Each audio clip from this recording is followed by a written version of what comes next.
Well, hello everyone and happy Thursday. It is digital host AJ Wuest welcoming you all back to Before the Four, where I talk about 48's top stories before our 4 p.m. newscast. And if you're watching right now, warm welcomes and thank you for spending a little of your afternoon here with me. Now, with all of that said, the fourth and final day of SEC Media Days is, of course, today. And today was time for the Auburn Tigers to take the stage. And today I am joined with 48 Sports Director Carl Prather, who has been at SEC Media Days in downtown Dallas all week. Carl, thank you for joining. Today you listened in to Coach Freeze, who's beginning his second season spearheading the Auburn Tigers. What are some key takeaways from your first look into the team this year? Yeah, good afternoon, AJ. Good afternoon, North Alabama and the Tennessee Valley, and where you are watching across the country. He literally, ironically enough, just finished making the media rounds. Auburn, the second to last team of the day that met with the media. He was joined by his fellow players, Kildrick Falk on the defensive line, Eugene Asante, the do-it-all linebacker, and, of course, his starting quarterback and second-year starter, Peyton Thorne. Back to your question, AJ. Hugh seems very excited about what he has on paper. And the reason why I say on paper is because relative to last season, when you had a little bit of a mixed bag, maybe some holdovers from the previous regime under Brian Harsin, and then some of the transfers that he was able to bring in, I think this year he has tackled the transfer portal, but he's also recruited at a very high level in just less than 15 months on the job. There will be some true freshmen that he will be calling upon to make an instant impact within this program. But from any indication from what he discussed with us in one of our media rooms, it appears that he's maybe witnessed enough in spring practice to believe that this team, if consistent, but more importantly, continue to project at the level that they have been playing at during spring football, that this team could do some serious damage in the Southeastern Conference. Now, as I mentioned, there are some true freshmen that he is going to be calling upon, along with the continued progression of his quarterback, Peyton Thorne. But with all of that said, I would say if I could give it one word from Hugh Freeze regarding his team is optimism. And I think that showed a lot from him, along with the three players that joined him here in Dallas, Texas. Definitely a lot to be optimistic about for sure. Out of the three players you listened to, you mentioned Thorne, Asante, and Falk. Out of those three, who or what really surprised you the most today? Nothing really surprised me, to be brutally honest, AJ. I'll tell you, Mr. Energy himself, and they call him Mr. Let's Work, is Eugene Asante. He is instant energy for this program, for Auburn fans and fans of college football in the Southeastern Conference that had an opportunity to watch Auburn from afar, up close and personal inside Jordan-Hare Stadium. You knew that Eugene was always going to bring the energy. His teammates knew that he was going to bring the energy, and he brought the energy even in the media room. He was screaming, "Let's work," to end his media scrum with us. Kind of woke everyone up as we kind of continue to trudge through what's been a long week here in Dallas, Texas. But Eugene was awesome with his energy, his enthusiasm. Peyton Thorne, on the other hand, quiet confidence. You could see the quiet swagger that he had within his demeanor as he met with the media today. You have to remember, Peyton Thorne came to Auburn from Michigan State via the transfer portal midway through last summer. So along with Hugh Freeze, huge transition for him. Also trying to dissect and understand what Hugh Freeze was wanting to try to accomplish as a play caller. You give Peyton Thorne a full season, full off-season, full spring to work within this offensive system, understanding more of what Hugh Freeze is looking to try to do as far as manipulating defenses, stretching respective defenses that they play on the perimeter, and it really will hopefully show for Peyton.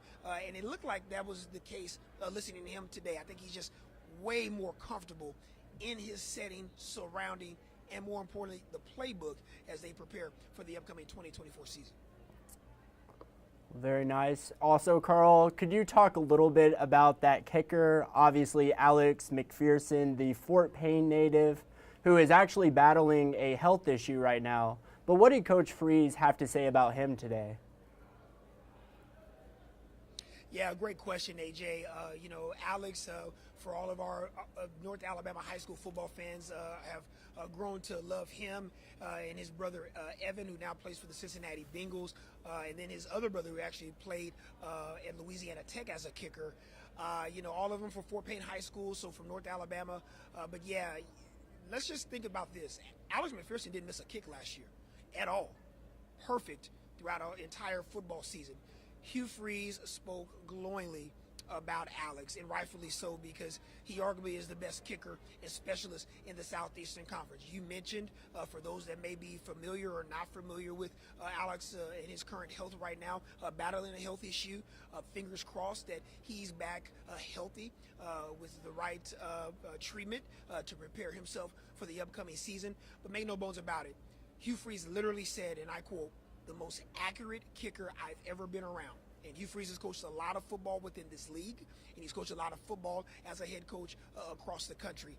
That is high praise for a specialist, but more importantly, a guy, when it's a tight contest, can get you some points on the board, but more importantly, potentially win some football games for you down the stretch. So fingers crossed, hoping that Alex McPherson returns back to Auburn fully healthy.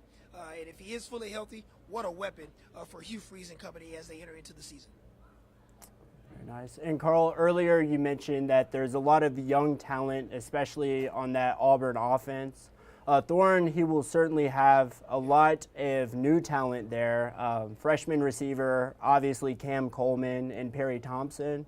And they've also added some more solid, experienced receivers this offseason. Which of the newcomers on the offense this year could you really see being a star for the Tigers? Yeah, another great question, AJ. Listen, all eyes are on Cam Coleman. It's not even close. I just happened to just listen to some of the media questions asked to Coach Freeze and players, including Peyton Thorne. And every single question was asked about Cam Coleman. I will tell you from sources from down in Auburn regarding Cam. Cam enrolled early to the program, so Cam was with this program since December after winning a state championship at Central Phoenix City. He's the real deal. I will tell you that sources also told me that Cam made instant impact day one of spring camp. So a lot is going to be expected of this true freshman. But all indications appear that Cam Coleman is the real deal on the perimeter, a game changer. Peyton Thorne actually mentioned Cam and what he's been able to accomplish during spring. Super athletic, able to stretch the field with his speed, his athleticism with jump 50-50 balls. So you're looking at a guy that many may consider just an instant impact player.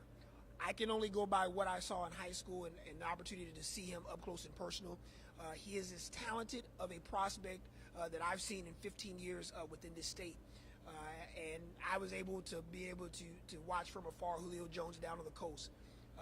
Cam Coleman and Ryan Williams, the five-star freshman from Alabama, are two of the most talented receivers I've ever seen within this state.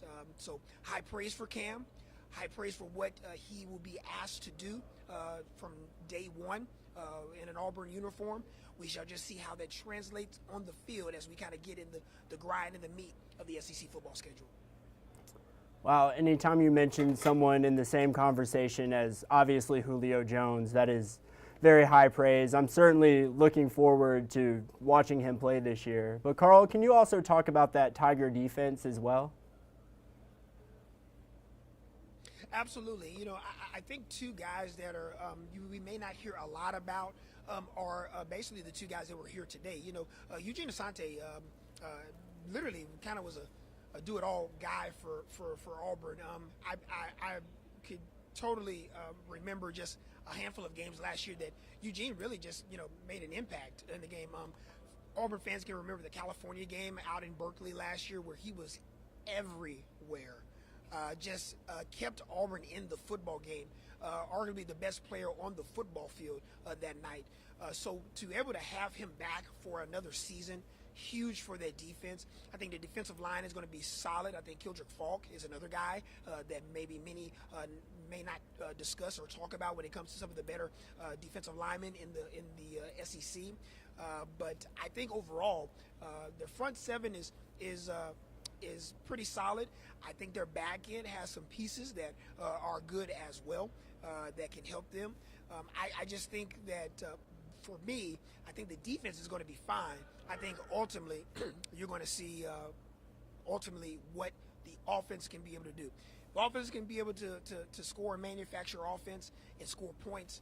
Obviously, that's the name of the game, but manufacture offense. When I say manufacture offense, AJ, I'm talking about, scoring points is one thing, but being able to move the chains and be able to have positive net gains per down and not having to struggle when you are on offense and continually having three and outs and not having the consistency needed to move down the field is going to be key. So I think the defense is going to be fine. I think that, for me, is not the biggest concern. I think the 11 on the other side of the football will be the biggest issue for Auburn as they head into this upcoming season.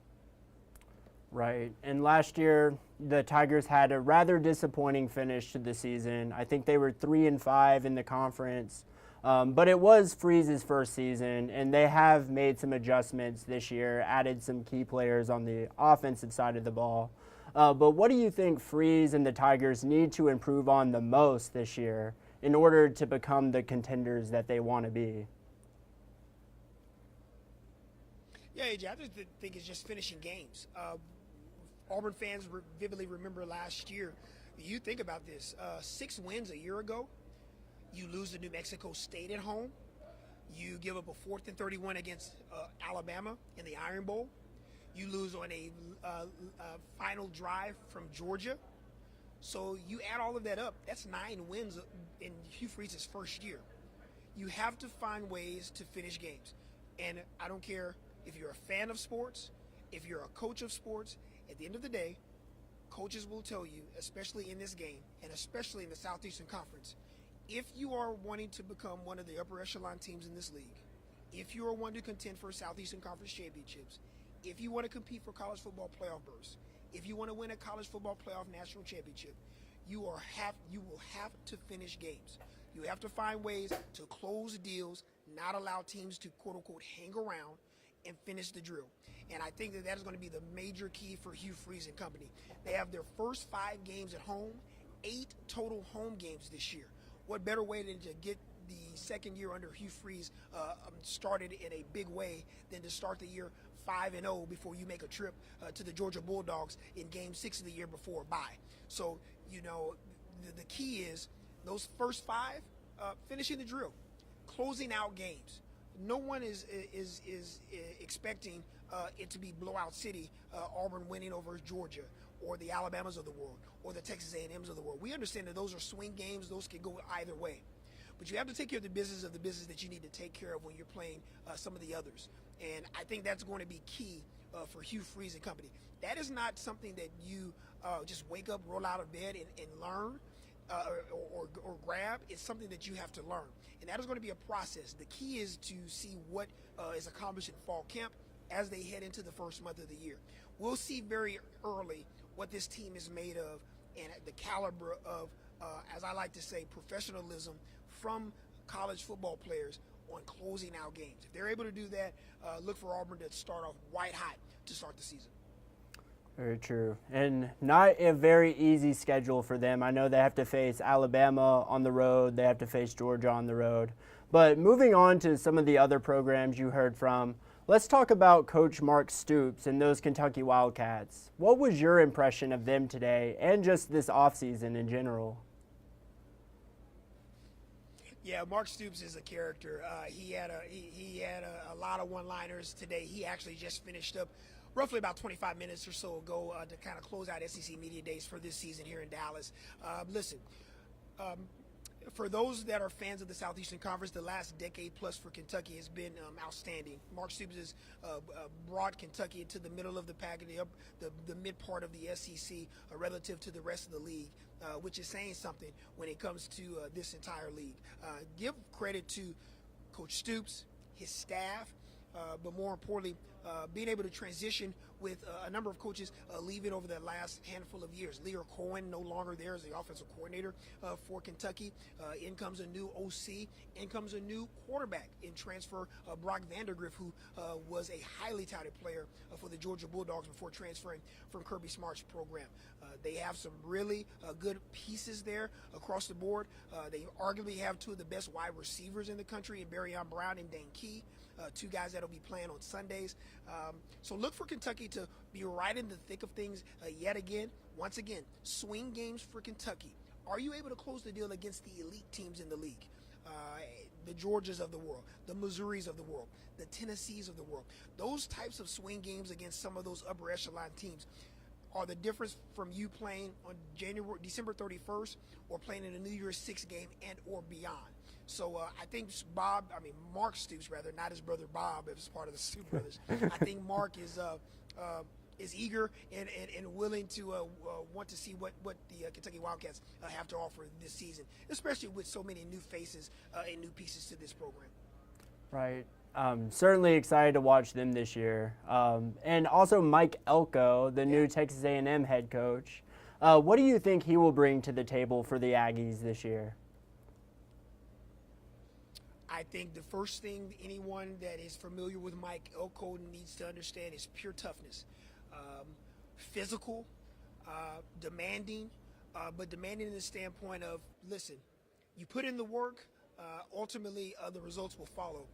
Anyone that has followed Mike Elko over the years understand what he's about. He's a defensive guy, true and true.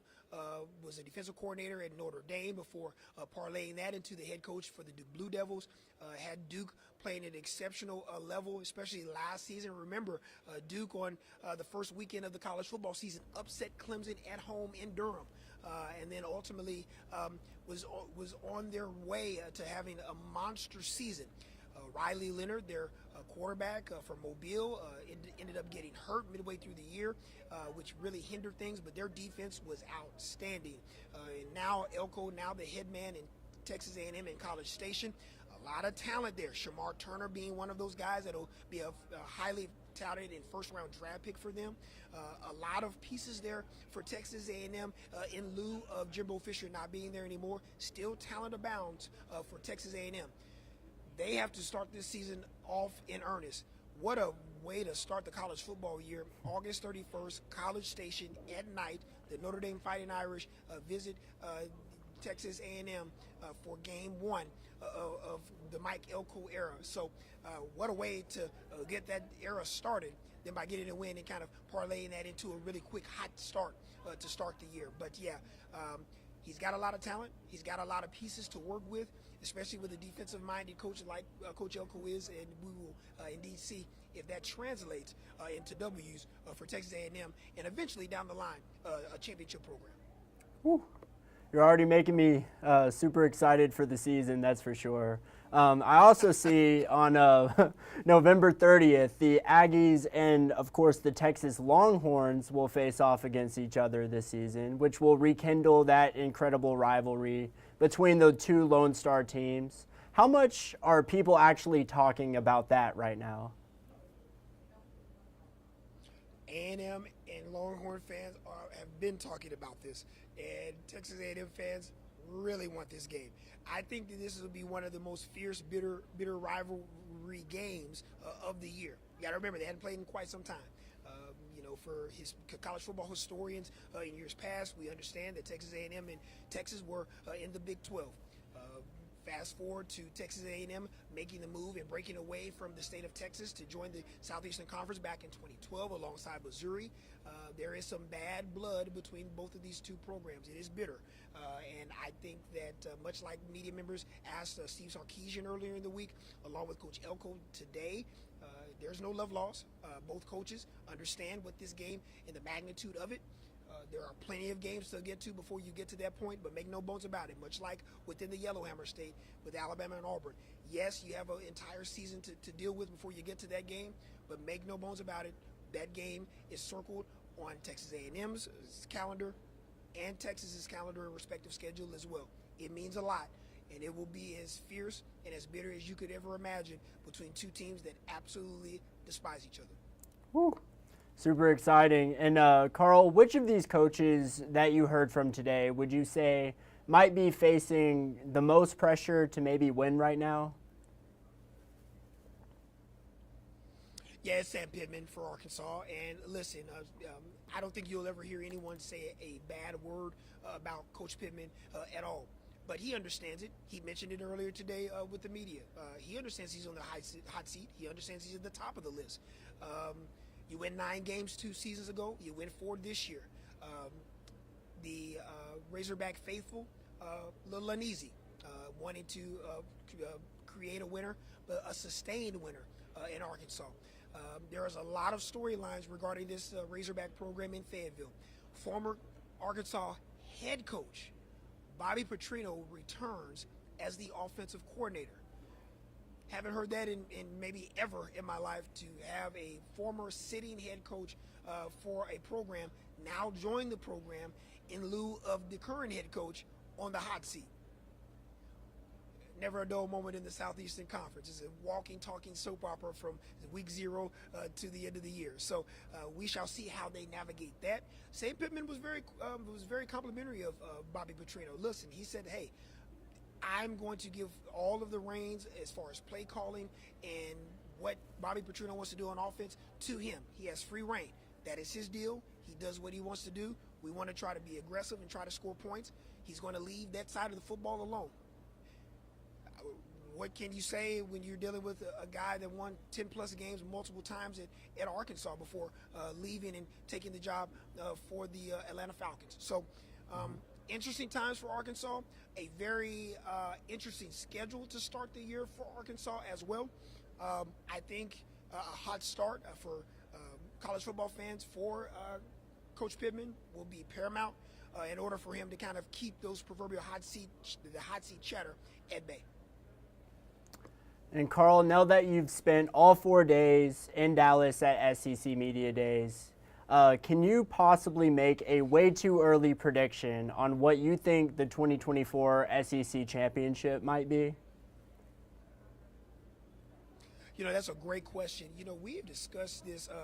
Our amazing videographer, Patrick Akers, who's a diehard college football fan, and our weekend anchor, Cam Durr, were discussing it earlier this week. We've literally probably went through 5 to 6 teams within the league that we believe could potentially reach the SEC championship, but more importantly, reach the college football playoff. Of course, you think about Alabama and what they have returning. You think about a dark horse in Tennessee. You think about the Texas Longhorns. Steve Sarkisian mentioned it earlier this week that this is the most talented team he's had on the 40 acres since he's been head coach. Ole Miss with a ton of impact transfers and a team loaded with returnees that have kind of been through the wars of the SEC. And of course, we hadn't even mentioned the Georgia Bulldogs. All they've done in the last 2 years is go undefeated in the regular season. 13-1 a year ago. We don't even talk about it. So I will ultimately say, if I could go right now, knee-jerk reaction, instant analysis, I'll say there'll be 2 of these 3 teams in it. I think it'll be Georgia, Alabama, or Texas in the SEC championship game. Like, I'm going out on a limb. They're just probably the 3 best teams in the league coming into the year. But I think a rotation of one of those 3 teams, and I think one of the teams on the outside looking in it are the Ole Miss Rebels. And I think that the game with Georgia could potentially be a big one. But more importantly, Georgia has to travel to Texas. So I think it'll all play out amongst each other. Remember, for those that are new or familiar to the Southeastern Conference, traditionally there's an Eastern Division, there's a Western Division. We have no divisions this year. So the top 2 teams will make their way to Mercedes-Benz Stadium in Atlanta at the first week of December. Very cool. Well, I'm certainly excited about it. Carl, thank you so much for joining me on Before the 4 today. I greatly appreciate it. And for any of my sports fans that are watching right now, make sure you download the 48 Sports Zone app, and you'll never miss a sports story on that. But Carl, thanks again.